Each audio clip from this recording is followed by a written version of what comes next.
What's up, YouTube? Max Stunner here, bringing you a brand new episode of Let's Play Skyrim Part 54.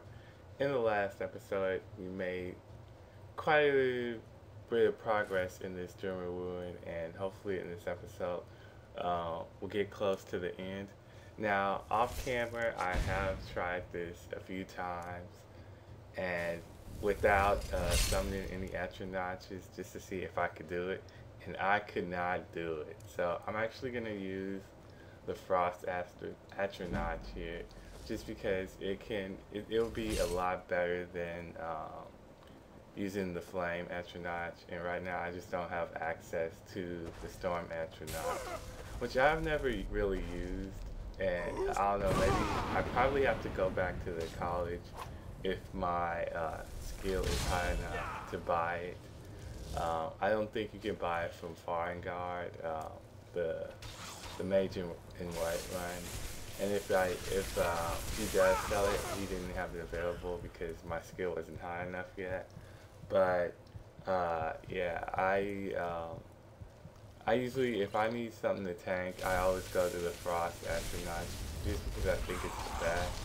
Doesn't really have the best damage output, but you know, I need something that can absorb the hits here.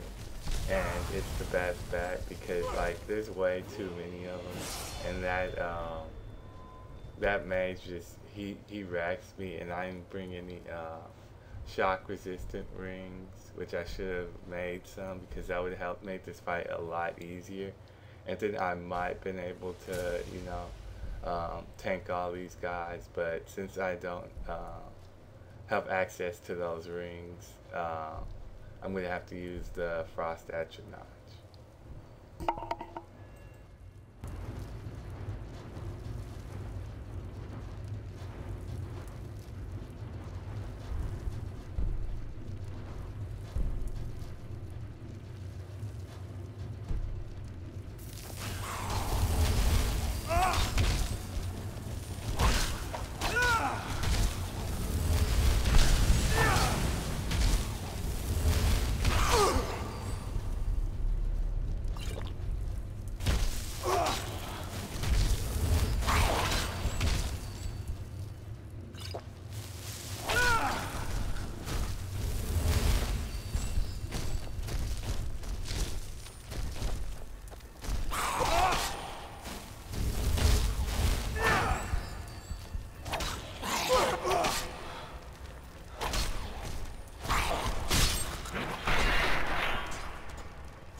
Okay, that was my first time doing that one, first try, and I didn't die.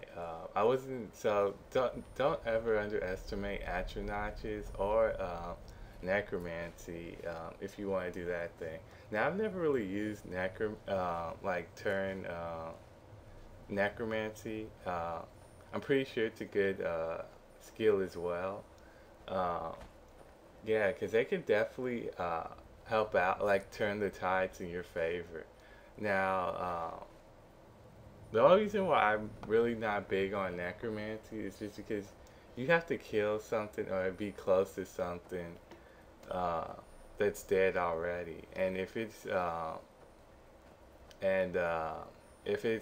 too high, powered or wheeled, it won't work. So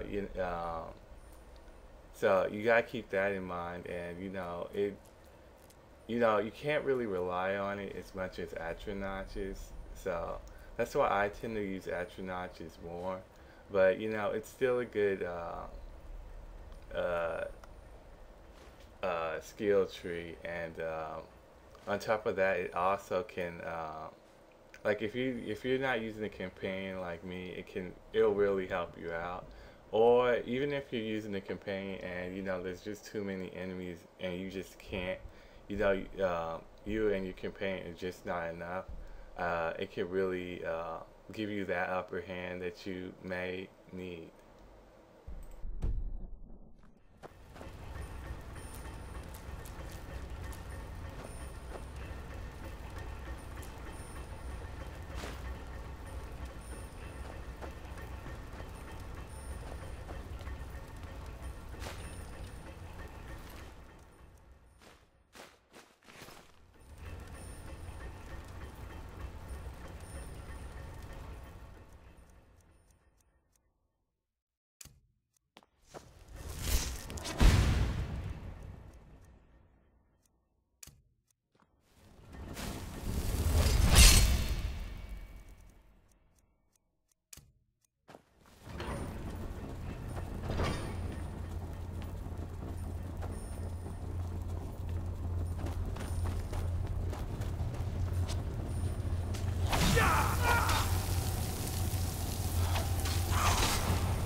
Okay, and I just want to let you guys know I have been watching a few other Skyrim videos just to see if my facts were still correct. You know, about majority of people using archery, and it still stands. Majority, especially on the new YouTubes, it seems like everybody's either the one of three classes. They're either archery master, they're focusing on stealth, or they're dual wielders, or either they're two-handed sword users. Um, when I started my Skyrim, I was seeing what kind of classes other people were playing, and you would see a few magi focusing on destruction magic. You don't even see that anymore, and that's a great skill tree as well. Distraction magic is after you get it, when you get it high enough level, it becomes really really good. After you get the stagger skill, you're basically unstoppable. As long as you have high magic regeneration, like literally cannot get hit. As long as majority of enemies you can stagger, but there's a few that resist it. Um, but yeah, you don't even see that anymore. So yeah, you really don't see any magi, which is sad because it's really great. Yeah, I prefer it over archery any day. Especially, I mean, if you're gonna go now, if you go on battle mage, it's a little tougher, just because you don't have that high magic regain like you would if you were wearing robes and stuff. But if you're gonna go that route, you definitely want to focus on your enchanting to get it high enough. And I'm gonna tell you right now, once you get your enchanting at 100, and you could get some heavy armor, you will be unstoppable. You will be better than any archer playing stealth, playing on the easiest level. Because that's mostly what I see on YouTube nowadays. Like, especially with the new people, that's all they do is like they want to go around one shotting everything. Like that's so boring, and it's not original, and I don't know why everybody wants to be the same. Personally, for my personal, as a YouTuber, Let's Player, walkthrough, I want to be like different. I don't want to be like everybody else. I want people to watch my shit because it's different, and I have not seen anybody on YouTube that has focused on one hand and restoration as their main focus. And this is my first time doing it, and I'm loving it. It's restoration is a really good skill. It's kind of like playing like a healer in a way, but you have some decent damage on the side. So, but you can't really in this game play like pure healer. It just doesn't work because they don't have any offensive spells. But I was thinking about using mace and healing at the beginning, but I kind of switched to swords just because I might end up switching back. I don't know yet, but we will see.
Okay, and I might as well tell you guys what kind of videos I watch on YouTube.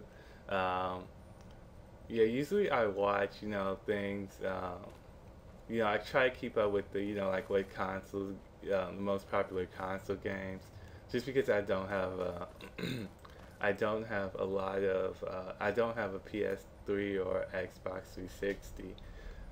So usually I do watch quite a few import tuner videos as well as, like Heavy Rain and that kind of stuff. As of late, I've been keeping up with a lot of, I think it's Monster Hunter Tri Ultimate, that game, and for the Wii U. And, I might as well talk about the Wii U and whatnot. I don't plan on buying one just because, I've decided, I'm basically done with consoles just because, I like, like they really caught my eye, like when like the PS2 and the Xbox era. Like I was totally like addicted to them then, but after that, like I got tired of them. Like I've had GameCube too, and the GameCube. Yeah, it really wasn't, as fun as, like the PS2 and Xbox, just because it really, it didn't have, like the best graphics and whatnot. But as far as quality of the system, it was by far better than the PS2 and Xbox. Because I had all three, and I'm going to tell you right now, I went through two PS2s and one Xbox. I still have my GameCube, and it's still going strong. As well as my Nintendo, and that's why I decided to get a Nintendo out of the PS3 and Xbox 360. I got my Nintendo probably about a year after launch, and I've had it since, and it's like no issues. So yeah, Nintendo, I would trust them for the quality of their systems. Not so much, 360 and Sony. So, and plus, like they're quite expensive. So yeah, I've decided, I'm done with consoles. I'm just gonna, focus on, PC gaming because that's where it's at. Because I'm not gonna lie, if you play Skyrim on a PS3 and you compare it on the same TV as a PC and play it on Ultra, you're gonna see that PC is far superior than that PS3. And how do I know? Because my friend, he has a PS3 and he brought his PS3 over one day, and it was clear as day. You could see the difference. In the quality and graphics and whatnot, but when you're playing on high, it's about the same. And on medium, if you could only play it on medium, you probably want to either might want to either invest in a computer upgrade or or whatnot, or either you might want to just stick to consoles. But yeah, if you can run games on Ultra and you got a pretty decent computer screen or TV monitor, yeah, you don't. There's no reason to get a PS3 or a 360 in my opinion, unless you're going after exclusives. Then by far, that's your better route. But I really don't. To be honest, the exclusive, in my opinion, for me, are not worth it. Yeah, I do want to play Tri Ultimate, just because I've been such a big fan of Monster Hunter. But hopefully sooner or later they will come out with an emulator for the Wii U, and if they do, I will probably do either a Let's Play on it or a walkthrough. Just because I've always been a fan of Monster Hunter. I got hooked on the first one with the PS2. Like that was like at one point that was like the only game I would play. But yeah, I'm not gonna buy the fucking Wii U for just one game. That's just idiotic, in my opinion.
Okay, since I'm ranting way too much in this video, I might as well talk about what we're doing in this one. Now we finally got to Blackreach, which is great because that means we're almost done with this place. I'm surprised I actually got here in this episode, but yeah, because I'm not going to do the side quest. There's another side quest where where you need to collect, I think, 30. I'm not going to do that unless you guys want me to do that in an extra video. Because I don't know about you guys, but when I get to this part of the game, I just want to get the fuck out of here. But I want to go over the enemies in here. There's a lot of things that you want to watch out for. There are giants in here, I believe, as well as there's some dragons, I believe. I don't know where the dragon is. I forgot. So if I don't run, I'm not gonna look for it. So it's just gonna drop. I think drop dragon scales or bones, one of them. So yeah, I'm not gonna really be looking for it. It's just gonna weigh me down, and and there's some like dormant enemies that you want to watch out for. They're gonna hit quite a bit harder than the ones in the other part of the dungeon. So yeah, these guys you're gonna want to watch out for. And I think that's all the enemies in this area that you need to watch out for. Oh yeah, and there's cores too. Always watch out for those cores. They like to poison you, and poison does a shit ton of damage in this game. I would now if you're not I think a red guard it is, and you don't have that resistance to poison, and if you're like me, you just never really think it's worth it to make, you know, poison resistant armor and, you know, rings or I don't think you can make rings, but maybe a necklace. Yeah, that poison hurts. So yeah, those are the only enemies I think you have to watch out for. I'm going to, you know, explore a little bit, but I'm going to basically continue with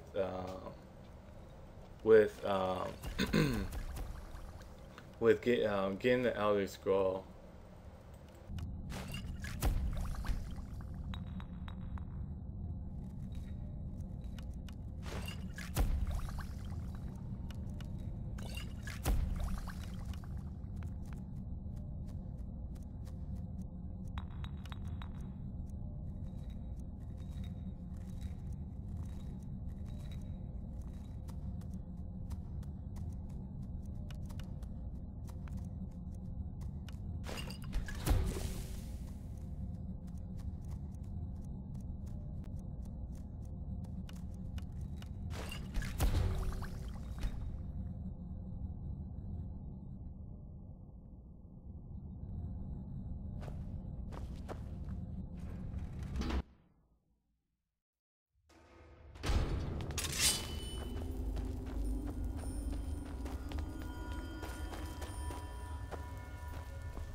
Okay, there's a Dwemer robot up here, so you want to be careful of his frost breath.